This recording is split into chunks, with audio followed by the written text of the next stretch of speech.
A'udzu billahi minasyaitonir rajim. Bismillahirrahmanirrahim. Assalamualaikum warahmatullahi wabarakatuh. Kembali lagi bersama Mang Sukir yang tentunya akan menemani teman-teman semua dengan sebuah kisah-kisah horor dan mistis.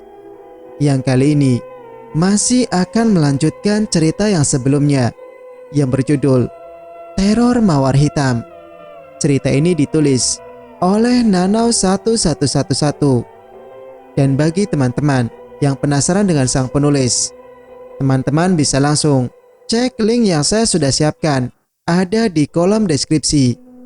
Oke, tak usah berlama-lama. Bagaimanakah untuk kelanjutan cerita kali ini? Ini dia kisahnya. Selamat mendengarkan. Berita tewasnya Tata akibat pemerkosaan dan pembunuhan itu kini sudah terdengar oleh seluruh SMA Cakrawala. Lantas semua orang membicarakannya, sekaligus tak menyangka jika Tata akan tewas dalam keadaan mengerikan. Elang, pria itu yang paling tidak menyangka. Terakhir kali Tata bertemu dengannya di sekolah, membicarakan bahwa wanita itu mau menolongnya. Namun di hari yang sama, wanita itu sudah tak lagi bernyawa. Apakah semua ini memang takdir atau kematian yang direncanakan?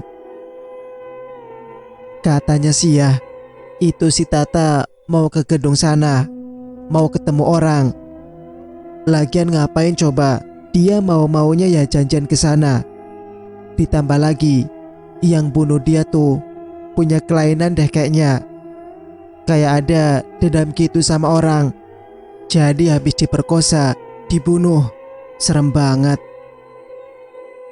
Iya gak nyangka banget Tata meninggal dalam keadaan tragis gitu. Mudah-mudahan aja arwahnya gak kentayangan ya. Amin. Seluruh murid di sekolah membicarakan soal kejadian tragis yang menimpa Tata sampai wanita itu tewas. Jika orang lain beranggapan berita itu benar adanya, berbeda dengan Elang yang justru merasa ganjil. Kebetulan Zera berjalan di koridor sekolah. Ia mendengar ucapan dari beberapa murid tentang Tata. Kemudian ia menanyakan pada salah satunya, "Apa yang diomongin orang-orang beneran? Tata beneran meninggal?" Tanya Zera masih tak percaya. "Emang lo gak lihat beritanya? Kan masuk TV, masuk koran juga." Lutut Zera lemas. Ia tak menyangka jika Tata akan pergi meninggalkannya secepat ini. Padahal keadaannya mereka belum baikan. Bahkan Zera sendiri malah merasa bersalah karena belum sempat saling memaafkan dengan Tata. Terlebih lagi kejadiannya sangat tragis. Zera benar-benar tak menyangka. "Z, ikut gue." Elang menarik tangan Zera paksa, kemudian membawanya ke taman sekolah untuk bicara berdua.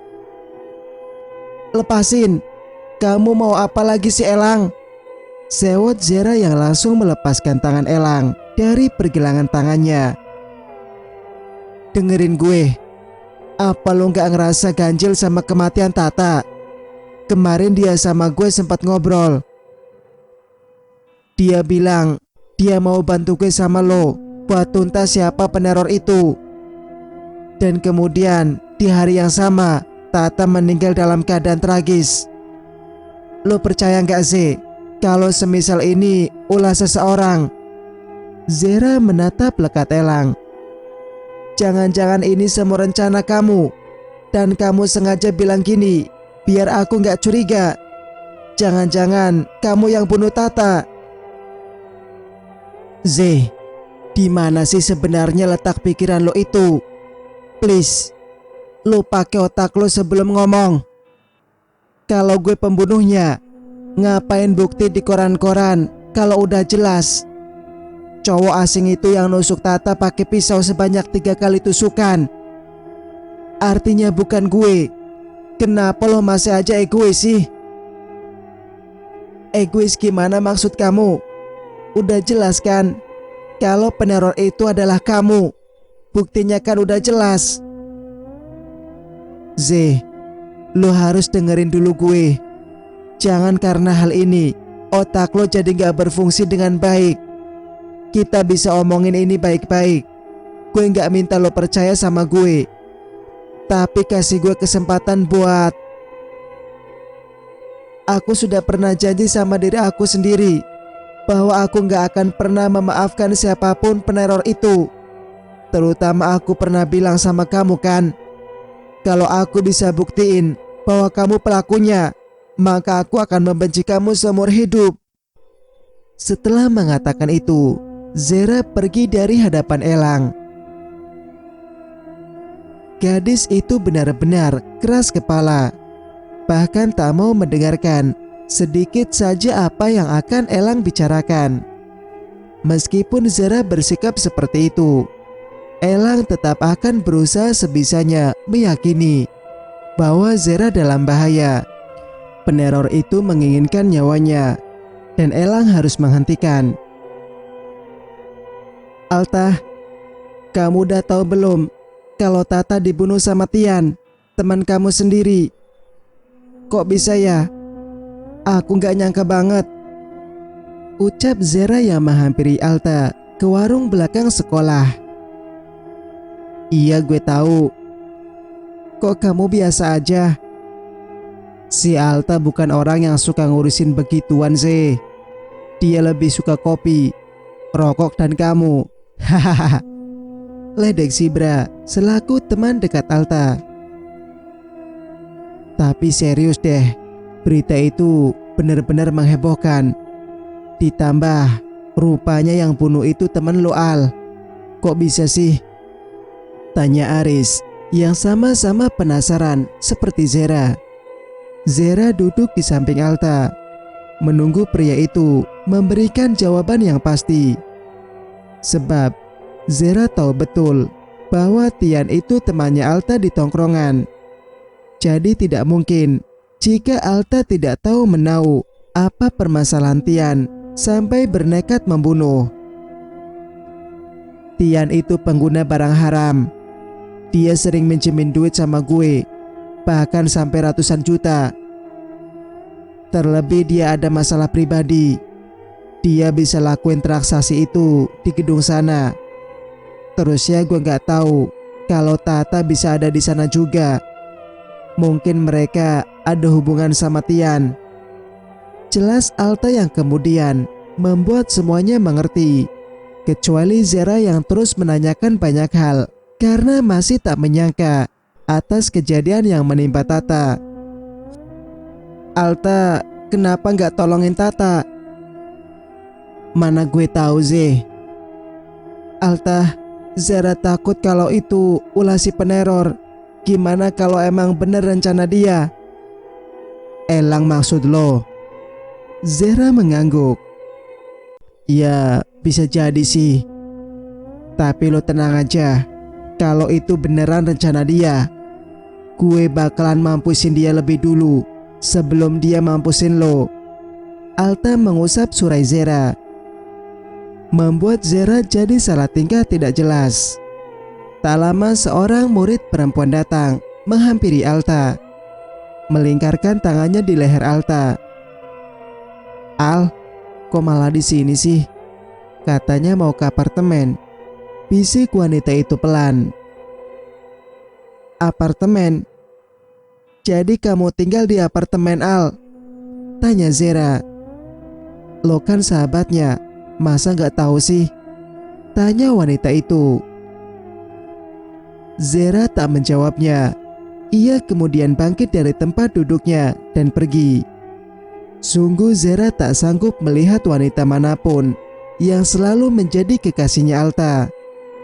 Selama ini ia menahan segalanya, menahan perasaannya, tapi tak bisa menahan rasa sakit ketika wanita lain menyentuh Alta. Lantas hubungan seperti apa yang sebenarnya terjalin di antara dirinya dan Alta? Sementara Alta memperlakukannya layaknya bukan sebagai sahabat. Alta mengejar gadis itu. Ia meninggalkan wanita yang menjadi bahan mainannya itu. Entahlah kakinya tiba-tiba refleks mau mengejar Zera, dan ia merasa takut jika Zera marah padanya. Alta menghampiri Zera ke kelas. Gadis itu lantas mengusap air matanya kasar. Kok nangis? Lo cemburu ya? Aku kecewa sama kamu. Kamu bohongin aku. Kamu gak jujur tinggal di apartemen. Kenapa orang lain tahu, sementara aku yang paling dekat sama kamu gak tahu? Apartemen itu khusus buat gue main sama cewek. Gue gak akan mau bawa lo ke tempat laknat itu. Kalau lo mau, kita bisa punya apartemen khusus berdua. Mau? Dek. Sialan. Mengapa tawaran dari Alta membuat wajah Zera jadi merah memanas? Ia merasa salah tingkah, sekaligus malu-malu, tapi mau. Aku kan punya rumah sendiri. Ngapain juga harus punya apartemen sama kamu berdua? Alta mencubit pelan pipi Zera. Cemburuan. Aku gak cemburu. Lo harus tahu, lo istimewa buat gue. Nanti kita punya apartemen berdua ya. Biar gue bebas nyiksa lo dan bikin lo mati perlahan. Tapi lo bisa pulang ke rumah kapanpun lo mau kok. Kalau lo bisa. Beneran? Jadi nanti kita tinggal berdua? Iya sayang. Zera jadi membayangkan bagaimana jika nanti setiap harinya ia akan melihat wajah Alta dari dekat, memasak untuk pria itu, ditemani tidur setiap malam, dan layaknya pasangan suami istri yang sedang menjalani kehidupan rumah tangga secara mandiri. Apakah mimpinya itu akan terwujud? Apakah benar Alta menganggapnya istimewa? Namun dalam hal apa? Apakah sebagai lebih dari sahabat? I love you more, bisik Alta yang berhasil membuat mata Zera melotot tak percaya. Udah Bel, nanti balik sekolah, tunggu di parkiran. Gua anterin lo balik. Zera masih diam mematung. Bahkan saat lelaki itu sudah pergi dari hadapannya. Jantungnya berdebar-debar tak karuan. Tadi dia bilang cinta sama aku. Gumamnya masih tak menyangka.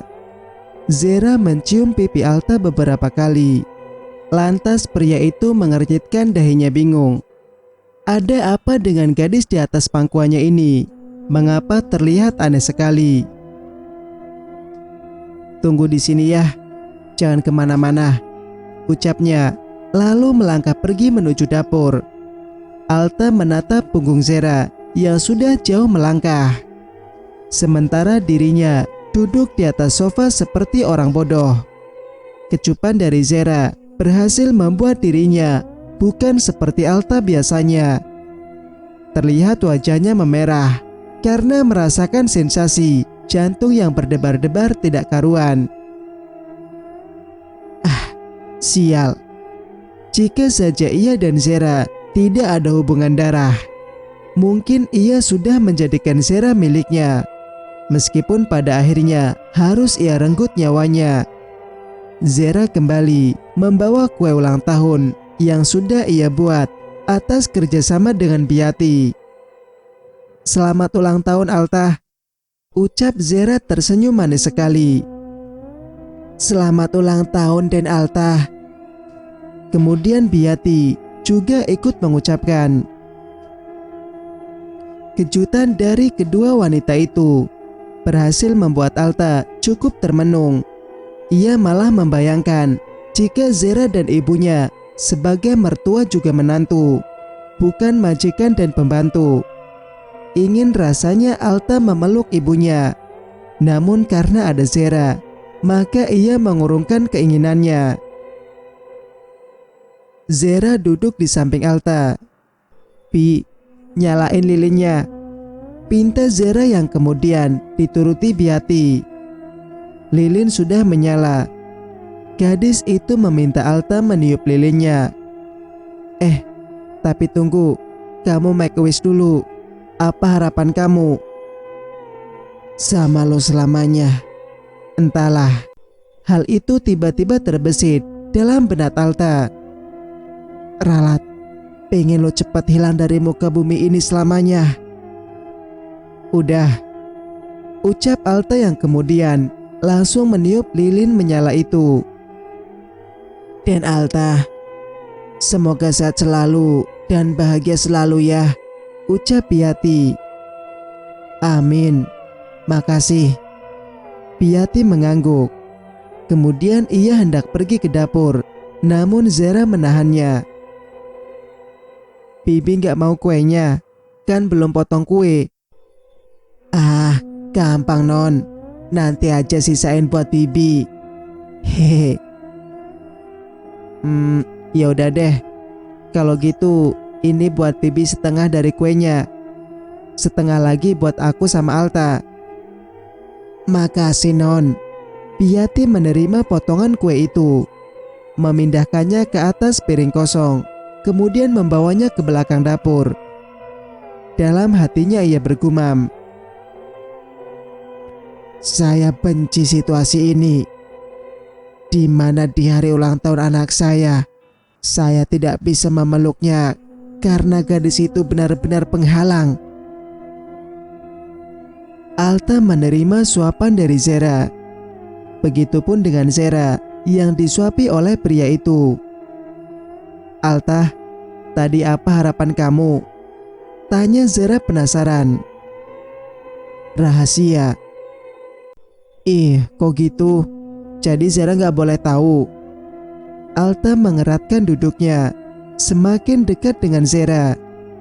Kemudian bibirnya mengecup singkat bibir Zera yang masih belepotan coklat kue ulang tahun.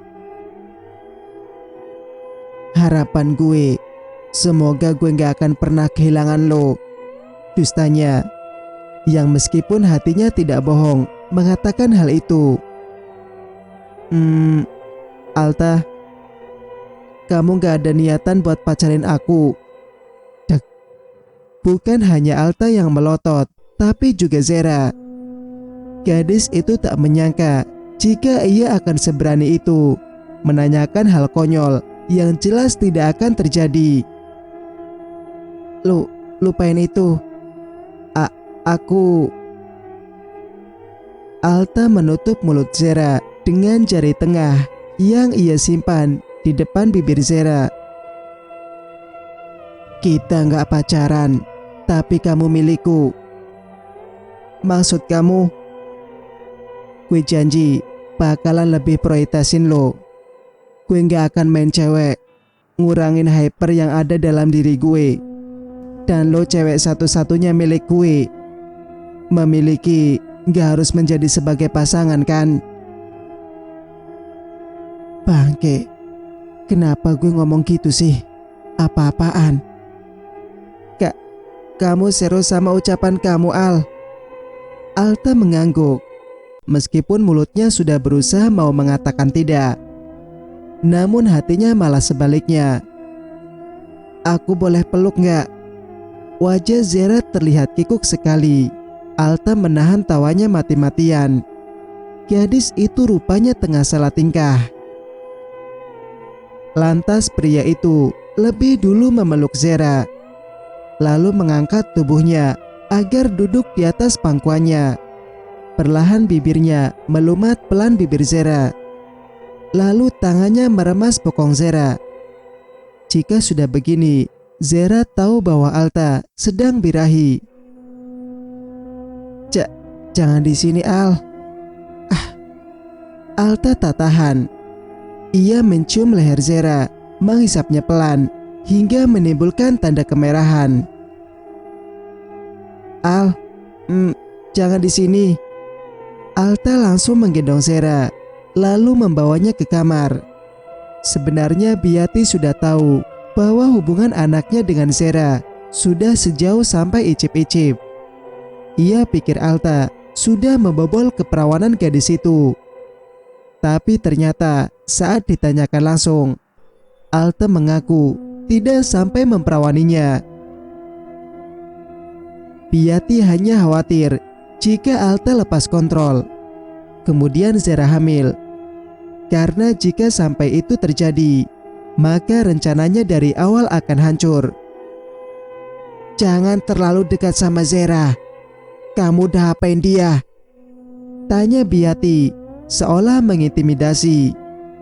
Untung saja Zera sudah tidur di dalam kamar, dan Alta baru saja keluar kamar Zera dengan hanya menggunakan celana boxer serta bertelanjang dada. "Enggak bu, Alta enggak akan ngapa-ngapain dia." "Tapi buktinya udah kamu sentuh kan?" "Iya bu, enggak sampai kebobolan. Ibu tenang aja, Alta tahu batasan." Biyati mendengus kasar. Ia melihat bidang dada putranya itu penuh merah-merah. Dan itu pasti Zera yang melakukannya. Gadis itu memang suka menggigit dan menyedot kuat-kuat bagian bidang dada Alta. Dia gemas saja sebenarnya. "Alta tidur di sofa depan bu," pamitnya, kemudian menuruni anak tangga. Singkat cerita, belakangan ini Zera jadi kepikiran soal Tata. Apa yang dikatakan Elang kini terngiang-ngiang dalam pikirannya. "Dengerin gue, apa lo gak ngerasa ganjil sama kematian Tata? Kemarin dia sama gue sempat ngobrol. Dia bilang dia mau bantu gue soal lo buat tuntas siapa peneror itu. Dan kemudian di hari yang sama, Tata meninggal dalam keadaan tragis. Lo percaya gak sih kalau semisal ini ulah seseorang?" Jika apa yang Elang katakan benar, itu artinya si peneror itu memang sengaja membuat strategi di mana mereka saling menyalahkan satu sama lain. Dan jika benar yang membuat Tata tewas atas dasar campur tangan si peneror, artinya Zera benar-benar dalam bahaya. Ia menggigit bibirnya, merasa terancam dan ketakutan sendiri. Membayangkan wajah bertopeng itu membuat otaknya berputar kembali, mengingat pada setiap teror yang orang misterius itu lakukan padanya. Zera meremas rambutnya sendiri kuat-kuat. Wajahnya kini mulai kepanikan. Enggak mungkin. Jangan. Mendengar teriakan itu, Biyati segera menuju kamar Zera. Namun ia tak sampai masuk ke dalam. Ia hanya mengintip di balik pintu yang terbuka sedikit. Kemudian langsung melapor pada Alta. "Kok bisa bu, dia teriak-teriak itu?" Entah perasaan Biyati aja atau bukan, namun dari suara Alta, Biyati merasa bahwa putranya itu sangat khawatir. "Alta kesana ya." "Kamu khawatir sama dia Alta? Biarkan saja dia seperti itu. Bukannya itu kan yang kamu dan ibu mau. Jadi biarin mentalnya terganggu." "Jangan. Enggak. Aku enggak mau. Jangan bunuh aku. Jangan." Mendengar teriakan itu, lantas Alta benar-benar panik di sana. "Bu, biarin Alta ke sana sekarang." "Tapi..." "Bu, Alta mau ke sana." Telepon dimatikan sepihak. Biyati meremas tangannya kuat. Ia merasa bahwa putranya itu sudah mulai mencintai gadis itu. Bagaimana jika putranya itu lemah karena cinta? Sementara Biyati ingin dendam itu segera berakhir dengan berakhirnya nyawa Zera. Lalu setelah itu, mereka akan memiliki kehidupan baru. Biyati akan membawa Alta ke luar negeri untuk melanjutkan pendidikan di sana, menjadi orang sukses dan menikah dengan wanita sesuai pilihannya. Tapi apabila Alta malah mencintai Zera, maka rencana yang sudah ibunya buat itu akan hancur sia-sia. Lebih baik saya berikan Zera obat penenang dalam dosis yang tinggi, agar saat Alta kesini, gadis itu tak merengek-rengek ketakutan. Saya tidak mau sampai rasa dendam Alta tertutup oleh cinta konyol itu. Mereka itu sedarah, tidak bisa bersama. Jadi daripada percuma menjalin asmara, lebih baik seharusnya Alta fokus saja pada rencana membunuh anak haram itu. Dia tidur, Bu? Tanya Alta yang sudah duduk di samping ranjang milik Zera yang sudah terlelap tidur. Iya, tadi ibu kasih obat penenang. Mata Alta melotot kaget. Selama ini ia tak pernah tahu jika Zera mengkonsumsi obat tersebut. Padahal sudah sejak lama ibunya itu selalu memberikan obat tersebut dengan iming-iming vitamin agar imun kuat. Kenapa ibu kasih obat penenang? Sejak kapan Zera mengkonsumsi obat itu? Kenapa kamu kelihatan khawatir? Ibu sengaja ngasih obat itu dan dalam dosis tinggi agar dia cepat mati, biar gak nyusahin terus. Alta mengeras menahan emosi. Ia ingin sekali marah, tapi mengingat yang ada di hadapannya ini adalah ibu kandungnya sendiri, maka ia mengurungkan niatnya. Jangan kasih Zera obat penenang lagi, Bu. Bahaya. Alta punya cara sendiri buat bikin dia lenyap. Selalu kamu bilang begitu, tapi sampai detik ini dia masih juga hidup. Kalau kamu gak bisa lakuinnya, ibu bisa lakuinnya. Bahkan ibu rela dipenjara seumur hidup asal keturunan Soviet tewas. Bu, biar Alta aja yang ngurus semuanya ya. Entah mengapa Piati melihat adanya keraguan dalam diri Alta.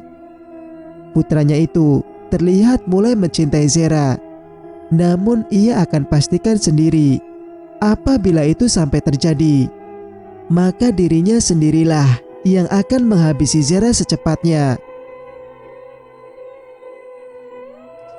Cerita pun bersambung. Bagaimana menurut pendapat kalian? Jika kalian suka dengan ceritanya, jangan lupa untuk like, komen, dan subscribe channel ini agar bisa mendengarkan cerita-cerita berikutnya. Wassalamualaikum warahmatullahi wabarakatuh.